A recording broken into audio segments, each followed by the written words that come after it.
السلام علیکم، نظر چوہان آپ کے ساتھ فورٹس نیو جرسی سے رابطے میں۔ لگتا ہے قدرت اس دفعہ عمران خان کو فائنلی جتوا کر مکمل طور پر ہی چھوڑے گی، بغیر کسی روندی شوندی کے، کیونکہ میں دیکھتا ہوں کہ 1997 میں بھی عمران خان کے ساتھ زیادتی ہوئی۔ میرے ایک دوست ہیں یہاں بوسٹن میں رہتے ہیں، ان کے بردر ان لو نے الیکشن لڑا تھا شادرہ سے، تو وہ کہتے ہیں کہ کس طرح میاں اظہر نے پیسے لگائے، اور ہمیں آئی ایس آئی والوں نے 2 دن پہلے بتا دیا تھا بھئی آپ کا کوئی نمبر نہیں ہے، آپ چھٹی کریں، آرام سے بیٹھیں۔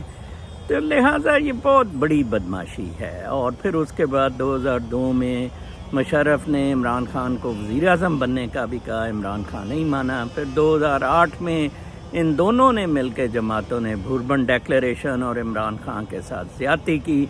پھر اس کے بعد 2013 میں آپ کو پتہ ہی ہے 35 پنکچر نجم سیٹھی کے، اور 2018 میں RTS بٹھایا گیا۔ اس دفعہ لگتا ہے کہ اب finally Imran Khan with all powers آ رہا ہے۔ عمران خان کی کنسسٹنسی کام آ گئی، وہ تیمور کا وہ چونٹی والا معاملہ، تو اس دفعہ کوئی اسے روک نہیں سکے گا۔ آج میں سائرل المیڈا کی ایک پوسٹ پڑھ رہا تھا، ٹویٹ پڑھ رہا تھا کہ بوائز کو، وہ بوائز کہتا ہے یہ GHQ والوں کو، وہ کہتا ہے کہ بوائز والوں کو اب مڈ ٹرم کے امریکہ کے الیکشن بھی ریگ کروانے پڑیں گے کیونکہ بائیڈن ہار رہا ہے۔ تو میں ہنس رہا تھا کہ ایسے نہیں ہوگا، وہ ویسے ہی جیت رہا ہے، ریپبلکنز جیت رہے ہیں، سوال ہی نہیں پیدا ہوتا۔ یہ امریکی، میں نے آپ کو بتایا تھا کل ہی کہ امریکہ میں آپ کچھ دیر کے لیے ایک پروپیگنڈا اجتماعی طور پہ کر کے فدو بنا سکتے ہیں، لیکن انڈیویجولی اس 30 کروڑ کی آبادی جو اتنی زیادہ اویئر ہے، بہت مشکل ہے۔ آج میں احمد جواد کی بھی ایک ٹویٹ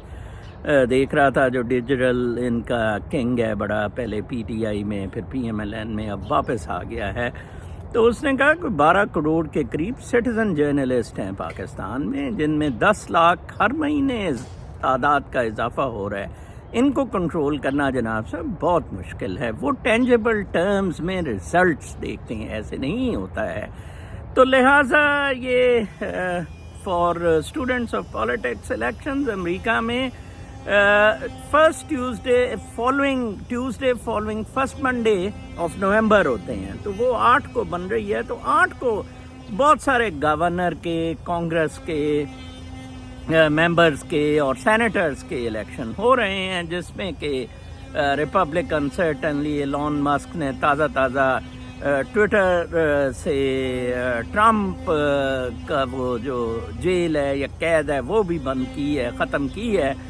تو لہٰذا چانسز یہی ہیں کہ ادھر تو ریپبلکنز، کنزرویٹیوز اب سب جگہ ہی آ رہے ہیں، اور جیسے میں نے کہا ہے پاکستان کو انٹیکٹ سب سے زیادہ امریکہ اور انڈیا دیکھنا چاہتے ہیں۔ میرے خیال میں ابھی بھی جنرل فیض حمید ہی امریکہ کی چوائس ہے۔